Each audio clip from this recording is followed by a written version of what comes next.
بسم اللہ الرحمن الرحیم۔ السلام علیکم ناظرین، میرا آج کا موضوع جو ہے عمران خان صاحب کا جو کل بیان تھا IMF کو خط لکھنے کا، تو یہ بہرحال ایک ایسی چیز تھی کہ جس نے میرا خیال میں عمران خان صاحب نے پھر اپنے ساتھ ایک ایسی دشمنی کی ہے جو انہوں نے 9 مئی کو کی تھی۔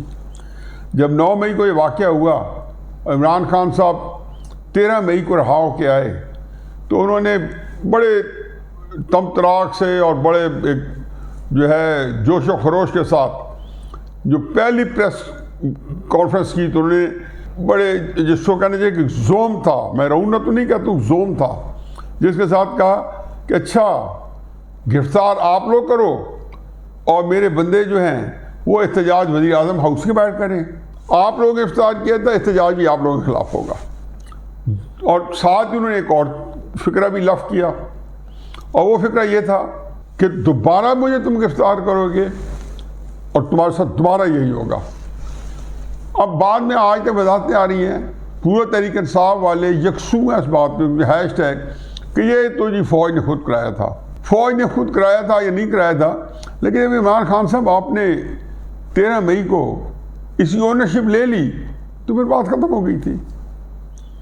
اور میرا یہ خیال تھا کہ کوئی اگر عقل مند ساتھی آپ کے ساتھ ہوتا تو آپ کو کہتا کہ آپ سیدھا جناح ہاؤس جائیں 13 مئی کو اور وہاں جا کے اسے مذمت کریں اور ببانگ ڈول کہیں کہ مجھے جتنے جو بندے جناح ہاؤس کے اندر گھسے ان کی شناخت کر کے دی جائے، وہ تحریک انصاف کے ہیں تو میں خود اپنے ہاتھ سے حوالے کروں گا اور ان کے اوپر سخت ترین مقدمات چلائے جائیں۔ یہ 13 مئی کو ان کو کہنا چاہیے تھا۔ لیکن بہرحال اب میرا جب خیال ہے کہ جی اس وقت بھی وہ ان کے جو ساتھی ہیں وہ ساتھی سے زیادہ ان کے دشمن ہیں۔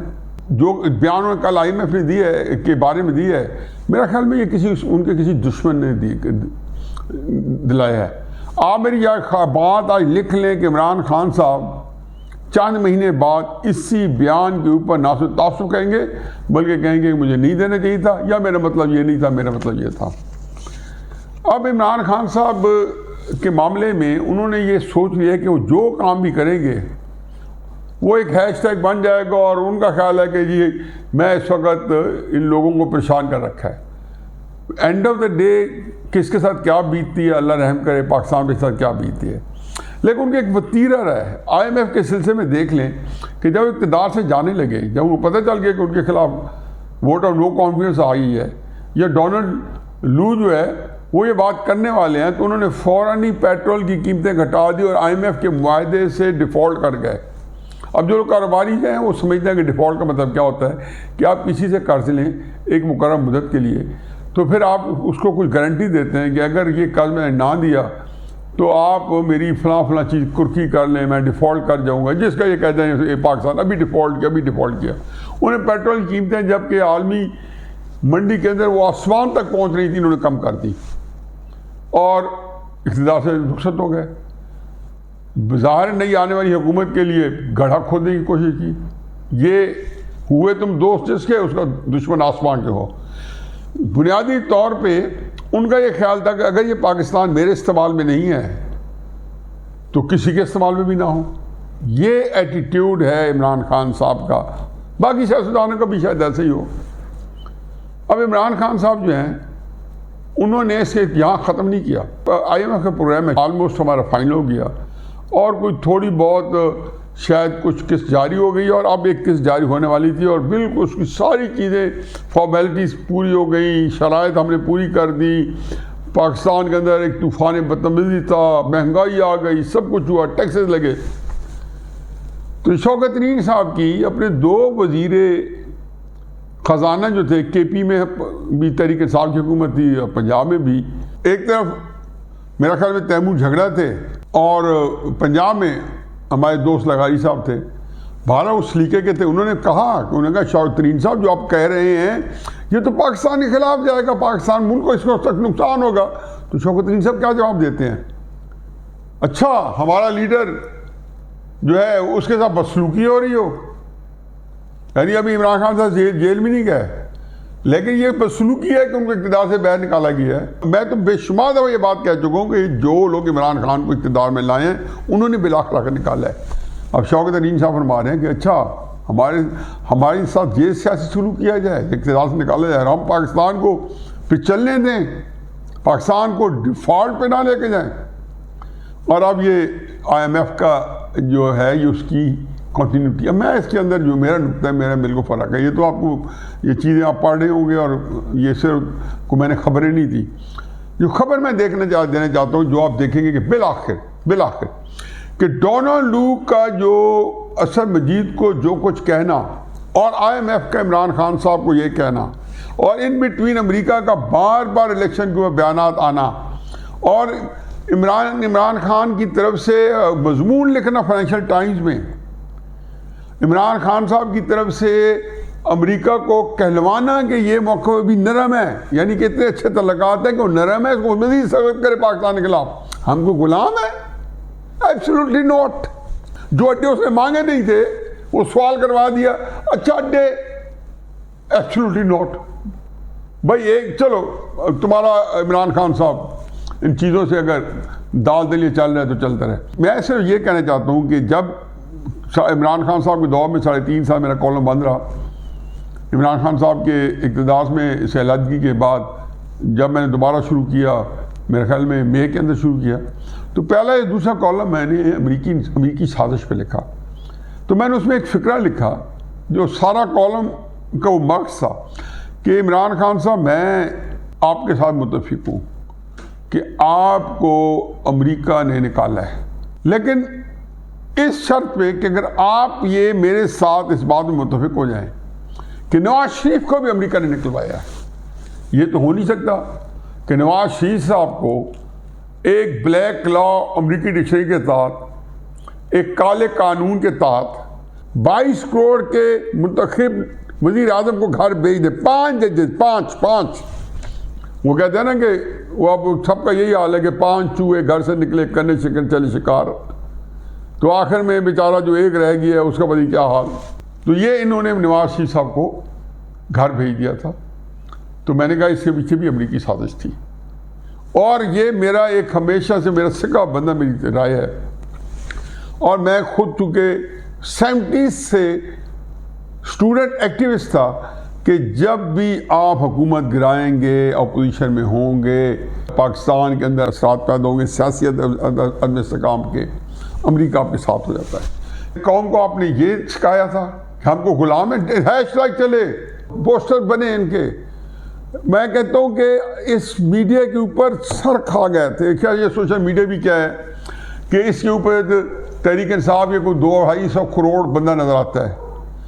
سڑکوں پہ عمران خان صاحب جب 25 مئی کو لانگ مارچ کرا کے پہنچے تھے تو کہتے 30 لاکھ بندہ لاؤں گا۔ میں نے کہا عمران خان 30,000 بندہ لے آؤ، یہ حکومت گر جائے گی۔ بدقسمتی سے 3,000 بندہ نہیں نکال سکے تھے۔ پھر 26 نومبر کو عمران خان صاحب نکلے، ضرورت نہیں پڑی جہاں اصل جانا تھا، جہاں پھر جنرل عاصم منیر صاحب کی اپائنٹمنٹ رکوانی تھی، سیٹل ڈاؤن جلسہ کر کے واپس آ گئے، لیکن بندے کیا تھے 2,500-3,000 4,000 بندہ۔ چلو اس کو بھی چھوڑیں، پھر آپ نے 2 لاکھ بندہ جیل پر تحریک میں بھیجنا تھا۔ اگر آپ کے پاس یہ کروڑوں بندے جو اس کے اندر نظر آتے ہیں جنہوں نے اس دفعہ الیکشن میں آپ کے اوپر اس طرح اشتہام آئے کہ جیسے طوفان مچ گیا کہ آپ کے پاس 250 سیٹیں آنی تھی، اور بے شمار واقعات ہے، لیکن یہ وہ ہیں جو آپ حلف اٹھا کے لائے تھے 26 نومبر کو۔ آپ نے لوگوں کو قسمیں کھائیں، آپ نے اربوں روپے کیے لگائے۔ میں اسے تو کہتا ہوں کہ تحریک انصاف نے جتنی جامع ان کی کیمپین تھی، مسلم لیگ تو سوئی جاگی ہے 2018 کے بعد اب جا کے آنکھیں ملتی ہوئی آ گئی اور کہتی ہے جی ہم نے الیکشن لڑنا ہے 8 فروری کا۔ عمران خان صاحب تو 15 اپریل 2022 سے جب پشاور سے پہلا جلسہ کیا آج تک ان کی الیکشن کیمپین آخری دن تک چلتی رہی۔ کیونکہ یہی ہوتی ہے کہ آپ کو آپ کی کیمپین چلے، آپ پوسٹر لگیں، جلسے ہوں، جلوس ہوں، اشتہار لگیں۔ کتنے کیے؟ 26 نومبر کو جنرل عاصم منیر کے اپائنٹمنٹ رکوانے کے لیے جو آپ نے عارف علی کے ساتھ کھیلا تھا ان کی نوٹیفیکیشن سے، اسی باجوہ کو آپ نے ایکسٹینشن کی بھی دے دیا۔ انہیں کہا جی میں توسیع دیتا ہوں، چلو ساری چیزیں اپنی جگہ پہ، یہ آپ کے تضادات زندگی کے آپ کے اپنے لیے ہیں۔ آج فرما رہے ہیں کہ نواز شریف کے لیے مجھے زیرو کر دیا گیا ہے، مجھے افسوس ہوتا ہے۔ آپ اللہ میاں کی طرف رجوع کریں۔ عمران خان صاحب یاد کریں وہ وقت جب نواز شریف کو زیرو کر دیا گیا تھا آپ کو ہیرو بنانے کے لیے۔ آپ یہ دیکھ لیں کہ جن جن وسائل نواز شریف پہ جو آپ لوگوں نے نازل کیے تھے، پارٹیز نااہلی اور جیل اور 10 سال سزا اور وہی 10 سال سزا، وہی جیل، وہی احتساب عدالتیں، وہی کورٹس۔ نواز شریف پہ تو کچھ ثابت ہوا نہیں، انہوں نے عدالت کہہ رہی ہے جی کہ جرم ثابت نہیں ہوا، اقامہ جو ہے وہ ثابت ہو گیا کہ نواز شریف بیٹے سے تنخواہ لے رہے ہیں، ان کو نااہل قرار دیا جائے۔ 190 ملین پاؤنڈ جو ریاض ملک کو ٹرانسفر ہوا ہے، ان کے آپس فرق دیکھ لیں۔ تو چنانچہ اس میں 2 باتیں اور بھی ایڈ کرتا رہوں۔ بڑا تکلیف میں ہے کہ جی قاضی فائد عیسیٰ صاحب بہت جو ان کے خلاف بھی ہیش ٹیگ چل رہے ہیں اور جنرل عاصم منیر صاحب کے بھی خلاف ہیش ٹیگ چل رہے ہیں۔ میرا صرف ایک سوال ہوتا ہے تحریک انصاف والوں سے کہ میں مان گیا ہوں جی چلو مفروضہ یہ ہے کہ آپ بالکل آپ بڑا کوئی ظلم ہو گیا ہے قاضی فائد عیسیٰ صاحب کا یا جنرل عاصم منیر صاحب نے آپ پہ ظلم ڈھا دیا۔ مجھے صرف یہ بتا دیں کہ قاضی فائد عیسیٰ صاحب کو تو آخری 4 سال 5 سال یا 3.5 4 سال ان کو تو سپریم کورٹ میں کسی نے کام ہی نہیں کرنے دیا۔ وہ تو جب چیف جسٹس بنے پہلی دفعہ جج کے فرائض سر انجام دیے 16 اکتوبر کو۔ جنرل عاصم منیر تو 3 اسٹار لیفٹیننٹ جنرل تھے 29 سے 28 نومبر تک، اس تعیناتی سے پہلے، فورس صاحب بننے سے پہلے۔ ان کو تو یہ بھی نہیں پتا تھا کہ ان کو 27 کو ریٹائر کر دیا جائے گا یا وہ آگے چلیں گے۔ آپ لوگوں نے ان کے خلاف جو کیمپین سارے عرصے چلائی، گالم گلوچ کی، ہیش ٹیگ چلے گی، بڑی مجھے پتہ چل گیا ہیش ٹیگ بھی کچھ چیز ہوتی ہے۔ ٹرینڈ چلائے گیا قاضی فائد عیسیٰ اور عاصم منیر کے، جب وہ ایک آرمی چیف نہیں بنا تھا، دوسرا چیف جسٹس نہیں بنا تھا۔ اب آپ نے ایک چھوٹا سا مسئلہ ہوا ان کا جو کہ اس کو بہت جھوٹ ہو سکتا ہے عام حالات میں، مجھے بھی اس فیصلے کے اوپر کچھ شکم نظر آتے ہیں، لیکن اس کو ایک خاص مضمون مقاصد کے استعمال کر کے اور ملک کے اندر ہر موقع تلاش کر رہے ہیں کہ ملک کے اندر افراتفری اور خانہ جنگی ہو۔ یہی امریکہ چاہتا ہے، یہی میں کہتا ہوں کہ ڈونلڈ لو اور آج آپ کا IMF کا خط، ان بٹوین جو آپ نے یہ جو لانگ مارچز کیے ہیں، یہ جو قاضی فائد عیسیٰ اور عاصم منیر کے خلاف، یہ سارے کے سارے پورے کے پورے امریکہ کی ایک ایک وش لسٹ کو کوالیفائی کر رہے ہیں۔ ایک ایک کے بارے میں ایک ایک گھنٹے کی بات بتا سکتا ہوں کہ قاضی فائد عیسیٰ صاحب کے معاملے میں امریکہ کی کیا مفادات ہیں، جنرل عاصم منیر صاحب جو ہے وہ کیوں کھٹکتا ہے دل جزدہ میں کانٹے کی طرح امریکہ کے، اور یہ کدھر کدھر جانا چاہ رہا ہے اور یہ کہاں کہاں فٹ ہوتے ہیں۔ اس کا مطلب ہے کہ ڈونلڈ لو تو آپ کی مدد کے لیے اس نے، حالانکہ ووٹ آف نو کانفیڈنس اس سے پہلے آ چکی تھی، یہ تو ہو نہیں سکتا نا کہ 8 مارچ کو کام کر رہا ہو اور یہاں پہ ووٹ آف نو کانفیڈنس آ رہی ہو، تو اسے ظاہر ہے اس کو 2-3 ہفتے سائن ہونے کے لیے بھی چاہیے تھے۔ تو عمران خان صاحب کہتے ہیں نہیں، اسے 8 مارچ کو جیسے ہی کہا انہوں نے ووٹ آف نو کانفیڈنس دے دی۔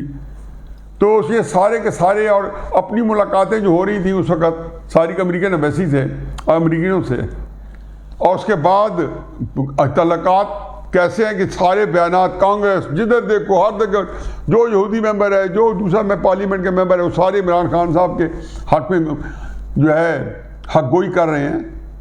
تو کرائی سے یہ ہے کہ یہ سارے کے ساری یہ ساری کڑیاں ملتی ہیں، اور یہ وہ امریکی سازش ہے عمران خان صاحب جو کہ نواز شریف کے خلاف بھی ہوئی اور جو باجوہ کے ساتھ مل کے شاید آپ کے خلاف بھی ہوئی، اور یہی وہ ایبسولوٹلی ناٹ ہے جس کو استعمال کیا آپ سے بھی کروایا، اور پھر آپ کے تھرو اور آپ کے سے وہ سارے کام کروانے کی کوشش کی ہے کہ پاکستان کے اندر انتشار پہلے۔ اب تحریک انصاف کا جو بدلہ ملے گا آپ کو وہ پاکستان توڑنا چاہتا ہے۔ ان کو یہ نہیں پتا کہ 10 سال بعد عمران خان، نواز شریف، جنرل عاصم منیر ہماری گفتگو کا حصہ نہیں ہوں گے، کیونکہ جب میں جوان ہو رہا تھا تو ہم ذوالفقار بھٹو کے اوپر اور اس کی مخالفت میں، اور یہی ہماری گالم گلوچ اور بحث و تبیش ہوتی تھی، ہماری اعصاب پہ سوار تھا۔ وہ کہاں گیا آج تو ذوالفقار بھٹو اور اس کی مخالفت میں کوئی باتیں ہو رہی ہیں، جنرل ضیاء الحق کی باتیں ہو رہی ہیں۔ اور پاکستان جو ہے اس میں اگر آج ہی کوئی نظام نہیں ہے تو ہو سکتا ہے کہ جنرل عاصم منیر اور نواز شریف اور عمران خان صاحب کے جانے کے بعد کوئی اچھا نظام آ جائے.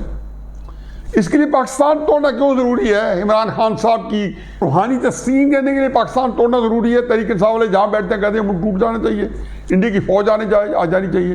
ان کو یہ پتہ نہیں ہے کہ یہ سوچ ہمیشہ آتی ہے.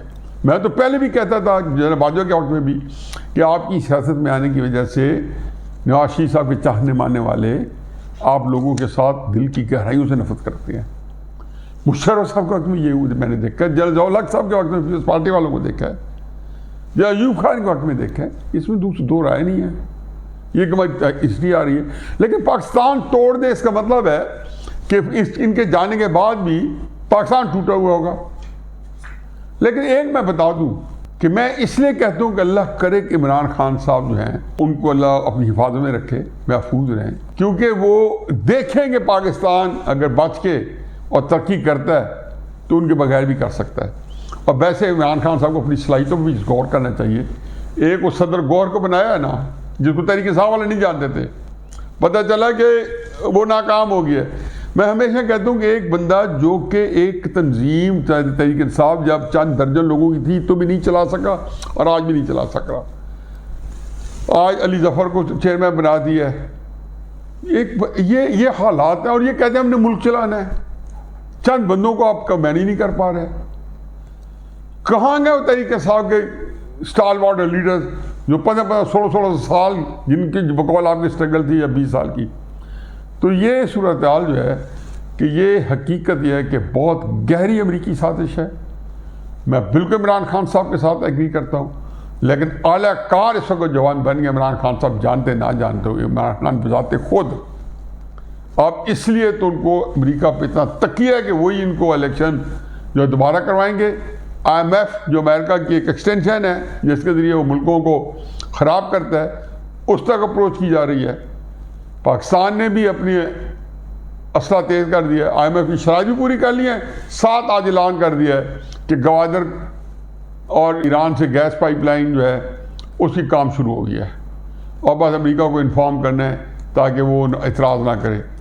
تو میرا یہ خیال ہے کہ امریکی سازش جو ہے کامیاب اگر ہو گئی اور IMF نے ہمیں کچھ نہ دیا اور عمران خان صاحب کے کہنے پہ پاکستان کے اوپر یہ تابڑ توڑ اس نے حملے کر دیے, تو اللہ نے کے فضل و کرم سے انشاءاللہ ابھی تو دھول چٹوانی ہے. غزہ ایک چھوٹا سا جو حماس ہے, امریکہ اور اسرائیل دونوں کو دھول چٹوا رہا ہے. وغیرہ یہ کوئی بات تھی کہ تیسرا مہینہ چوتھا مہینہ اور جنگ نہ ختم ہو, تو انشاءاللہ یہاں پہ بھی ان کو اسی طرح دھول چٹوائی جائے گی اور یہ پاکستان کے حق میں چلا جائے گا اگر عمران خان صاحب کی ساری درخواستیں امریکہ نے منظور کر لیں. اور ہم کوئی غلام ہیں, اس کو انہوں نے پذیرائی بخشی کہ آپ کو ہم غلام بنا لیتے ہیں. غلام بنانے کے لیے آئیں گے تو انشاءاللہ منہ کی کھائیں گے کہ عمران خان ہم کوئی غلام ہیں, ہم امریکہ کے نہ ہی ہم کو غلام نہیں ہیں. یہ اپنے ذہن سے نکال لیں. اور جو پاکستان کو کہتا ہے توڑنے کی بات کرتا ہے, میں کہتا ہوں اس کی زبان گدی سے کھینچ کے باہر نکال دو. ترکی میں جب میں دیکھتا ہوں کہ اردوغان نے 100 سال بعد فوج کو سیاست علیحدہ کر دی ہے, تو انشاءاللہ ہمیں بھی ایک دن ایسا لیڈر ضرور ملے گا اردوغان جیسا, جو کہ خوش اسلوبی سے ہمارے سول ملٹری تعلقات بہتر کر دے گا. میں تو ویسے حقیقت ہے کہ 100% مجھے یقین تھا کہ یہ باجوہ اگر ایک غدار نہ ہمیں ملتا ہے درمیان میں, تو عمران خان صاحب کا دور جو ہے اس کی ناکامی نے ہمیشہ کے لیے ہمیں ایک سیاسی نظام میں کتنا اچھا دے کے جانا تھا, جیسے فوج کا عمل دخل جو تھا وہ زیرو ہو جانا تھا. باقی انشاءاللہ دام در میں سکھنے میں جو کچھ میرے پاس ہے وہ آپ کے سامنے پیش کرتا رہوں گا. وما علینا الا البلاغ.